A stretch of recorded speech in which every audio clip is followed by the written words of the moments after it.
Oh là là là là. Quel match. Quel scénario de fou. Angleterre-France, les amis. Oh, j'ai pas les mots. J'ai pas les mots. C'était incroyable. Indescriptible. Les émotions dans ce genre de match. Pouah, qu'est-ce que c'est puissant. Mais quel hold-up de l'équipe de France. L'équipe de France qui, lors du premier quart d'heure, a dominé. L'équipe de France qui ouvre le score. L'équipe de France qui concède un penalty. Qui se fait égaliser.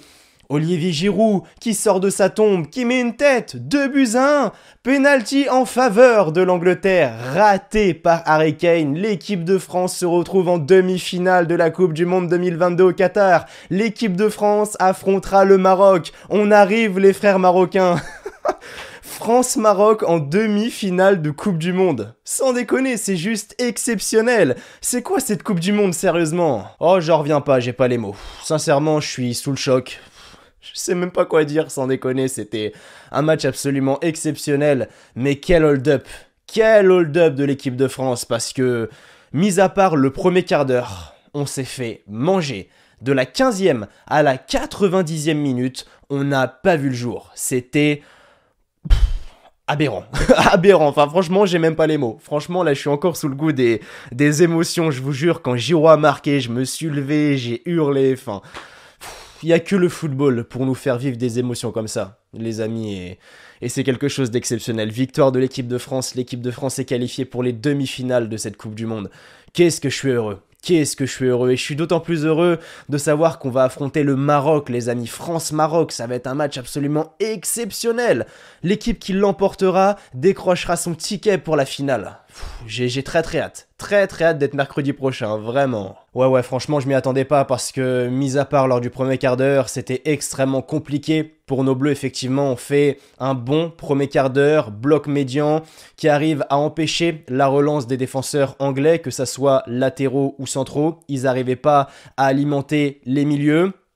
Et je me disais quand même attention parce que on a vu cette équipe de France démarrer fort, effectivement, face à des équipes comme le Danemark, la Pologne ou encore, quoique l'Australie c'était compliqué, mais en tout cas on avait bien démarré contre la Pologne et le Danemark. Et puis après, petit à petit, on avait énormément de mal. Donc je me disais attention à ne pas démarrer fort et puis ensuite s'écrouler. Sauf que là, la différence, c'est que l'équipe de France a marqué effectivement ce magnifique but de Tchouaméni, extérieur de la surface, pied droit absolument magnifique, Pickford est battu. Et quel but de Tchouaméni, parce que c'est une passe de Griezmann en fait, et il est aux abords de la surface. Il doit être, je pense aux 25 mètres, et il fait une frappe pied droit absolument magnifique, il dégaine. Mais ce qui est fort, c'est qu'il a pris l'information avant de tirer. Effectivement, quand on regarde bien, il est servi par Antoine Griezmann, et à aucun moment, que ça soit avant sa prise de balle ou lorsqu'il frappe, il regarde le but. C'est-à-dire qu'il reçoit le ballon d'Antoine Griezmann et il frappe directement. Il savait déjà, avant de recevoir le ballon, qu'il allait frapper, et ça, c'est très très fort. Ça fait 1-0 pour l'équipe de France, grâce à Aurélien Tchouaméni. Et ça me fait vraiment plaisir pour Tchouaméni parce que depuis le début de cette Coupe du Monde, je vais pas dire qu'il était énormément critiqué, mais il était un petit peu critiqué. Il y a pas mal de personnes qui le trouvaient timide. On disait souvent que Rabiot était tout seul au milieu de terrain. Mais Tchouaméni, il arrive à faire des différences. Là, ce soir, il arrive à marquer ce premier but. Il arrive à ouvrir le score en faveur de l'équipe de France. Maintenant, dès que l'équipe de France a ouvert le score, c'était extrêmement compliqué. On a énormément souffert. Trop loin du porteur du ballon. Absent dans les duels. Maintenant, heureusement qu'on a eu un grand gardien, les amis. Et ce gardien, il s'appelle Hugo Lloris. Quel match ce soir! Et Hugo Lloris, c'est pareil, il était un petit peu critiqué, il y a pas mal de personnes qui ont remis en cause sa titularisation au profit de Mike Maignan, mais là, encore une fois, Hugo Lloris montre qu'il mérite sa place de titulaire indiscutable au sein de cette équipe de France. Encore une fois, il a su se montrer décisif, notamment face à Harry Kane. Il était énormément critiqué, mais on le voit, Hugo Lloris, il est encore présent. Et pour aller au bout d'une Coupe du Monde, il te faut un bon gardien. Et c'est vrai, quand on regarde là des 4 équipes restantes lors de cette Coupe du Monde, on va garder la Croatie, très très bon gardien, Livakovic, très très très très bon. En Argentine, Emiliano Martinez, c'est un très bon gardien. Belle séance de tir au but hier face aux Pays-Bas. Bounou du côté du Maroc, j'en parle même pas, il est exceptionnel depuis le début de cette Coupe du Monde, il a pris qu'un but, je le rappelle. Et ensuite on a Hugo Lloris qui ce soir te fait un match absolument exceptionnel alors qu'il était critiqué, sa titularisation était remise en question, en 2018 c'est pareil, Hugo Lloris était énormément critiqué, il te sort un match absolument exceptionnel contre l'Argentine, il te sort un match exceptionnel contre l'Uruguay. Bref, aujourd'hui, Hugo Lloris, il montre qu'il est encore là et qu'il mérite sa place de titulaire. Cette équipe de France a souffert, mais cette équipe de France a su faire face à l'adversité. Et je me réjouis pas de la blessure de certains joueurs, mais on le voit, Kanté, Pogba et Benzema sont absents et ça offre des choix beaucoup plus simples à Didier Deschamps. Ce qui permet à cette équipe de France d'avoir un certain équilibre et pas avoir de doute, pas se dire bon là j'ai Giroud, j'ai Benzema, Giroud c'est quand même le meilleur buteur de l'histoire de l'équipe de France, j'ai quand même Benzema. Ah, c'est compliqué, le choix est dur. Si je mets Benzema, même Griezmann, son rôle, il va être remis en question parce que Griezmann, il a vraiment ce rôle de joueur qui vient tourner autour d'Olivier Giroud, qui vient décrocher pour créer des espaces, des décalages, des transitions. Sauf que Benzema, lui, il a un profil différent de Giroud, il vient décrocher, il vient, créer le surnombre au milieu pour créer justement les décalages, les transitions, comme le fait Griezmann actuellement. Alors je dis pas que c'est la faute de Benzema, hein, très loin de là. D'ailleurs, vous le voyez, hein, mon maillot il est floqué 19, Benzema, j'adore ce joueur. Bon, j'ai été triste quand j'ai appris que, il était blessé et qu'il ne pourrait pas disputer cette Coupe du Monde. Mais aujourd'hui, il n'y a pas de question qui se pose. Tout est facilité. La blessure de Kanté, de Pogba et de Benzema a vraiment facilité la tâche à Didier Deschamps. Et c'est pas péjoratif quand je dis ça, très loin de là. C'est pareil pour Kylian Mbappé ou encore Ousmane Dembélé. Chacun est dans son couloir, chacun est dans son positionnement préférentiel et évidemment, ça marche. Kylian Mbappé qui a été un peu absent ce soir, effectivement, je m'attendais à mieux de la part de Kylian. Bon après voilà, il t'a fait un match sensationnel face à la Pologne, il est très bon depuis le début de cette Coupe du Monde, là il est un petit peu passé à côté de son match, on va pas commencer à lui taper dessus, hein, très loin de là, mais en tout cas Kyle Walker a réussi à tenir, il a réussi à faire face à la vitesse de Kylian Mbappé. Kyle Walker on sait c'est un défenseur qui est extrêmement rapide, Kylian Mbappé a réussi à le passer une seule fois, il me semble, j'ai une image là, en deuxième période où Mbappé arrive à faire une percée sur le côté gauche, il arrive à prendre Kyle Walker de vitesse, même si Kyle Walker était juste derrière. Maintenant, voilà. On était énormément dominés, énormément. Et ce qui devait arriver arriva. Effectivement, on a Tchouaméni qui tacle Saka dans la surface de réparation. Enfin, ouais, il fait faute en tout cas sur Saka, il n'y a rien à dire, hein. Il y a penalty. Il est transformé par Harry Kane, ça fait 1-1. Et c'est mérité sur l'ensemble du match. Sincèrement, il n'y a rien à dire. Là, il y a 1-1, c'était déjà mérité. On gagne 2-1, mais franchement, c'est un hold-up. Jamais on la mérite cette victoire ce soir. Jamais de la vie. Saka qui nous a fait du mal d'ailleurs, hein. Il a fait parler sa qualité de vitesse, de percussion, d'élimination, gros volume de course. On l'a vu, à un moment, il récupère le ballon dans la moitié de terrain de l'équipe de France et il fait une percée solitaire. Il arrive à pénétrer dans la surface de réparation. Il frappe.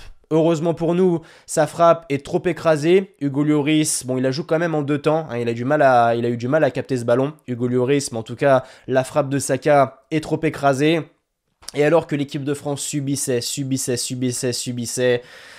Olivier Giroud, les amis. Olivier Giroud qui donne l'avantage à l'équipe de France. Effectivement, on a un corner pour l'équipe de France. C'est tiré par Antoine Griezmann. C'est repoussé par la défense anglaise. Je sais plus qui c'est qui récupère le ballon côté équipe de France. Je sais plus, mais en tout cas, le joueur qui récupère le ballon la donne à Antoine Griezmann. Antoine Griezmann qui centre pour Olivier Giroud. Olivier Giroud qui met la tête. Ça fait 2-1 pour l'équipe de France. Et à ce moment-là, je me suis levé de mon canapé. J'ai hurlé « Chichi, merci, putain !» Mais, Giroud, sans déconner. Beaucoup de gens lui manquent de respect, mais c'est quand même un sacré attaquant. C'est quand même un sacré attaquant, meilleur buteur de l'histoire de l'équipe de France. Ce soir, il montre qu'il est là, il montre qu'il a de la qualité, qu'il mérite sa place et ça me fait extrêmement plaisir pour Olivier Giroud. Quel joueur, il donne l'avantage à l'équipe de France, c'est absolument magnifique.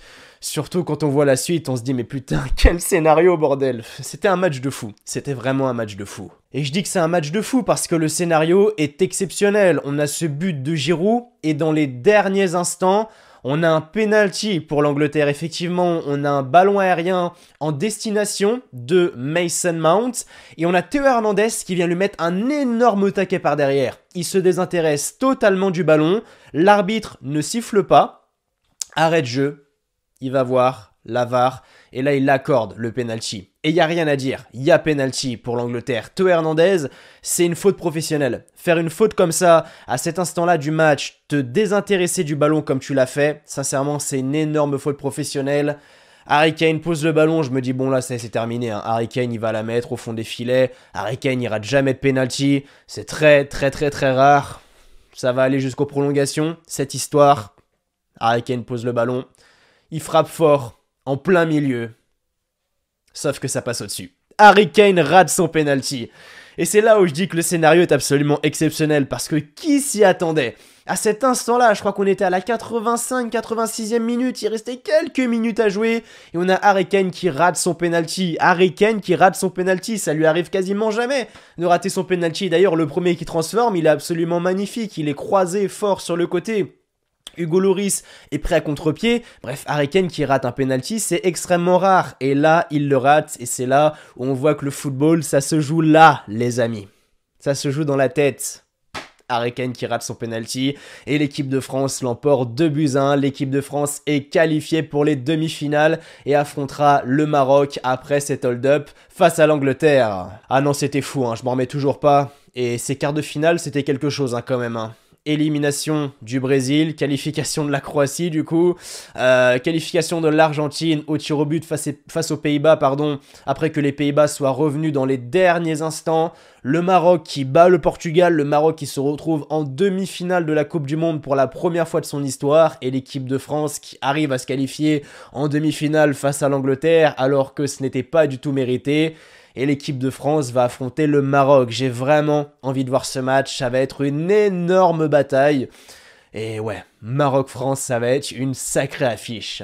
Voilà les amis, c'était tout pour le débrief de ce match entre l'Angleterre et l'équipe de France. J'espère qu'il vous aura plu. Avant de partir, comme d'habitude, n'oubliez pas le petit like, le petit pouce bleu si vous avez aimé ce que vous avez vu. Et n'oubliez pas de vous abonner à la chaîne. Voilà, si vous êtes un énorme fan de foot, cette chaîne est faite pour vous.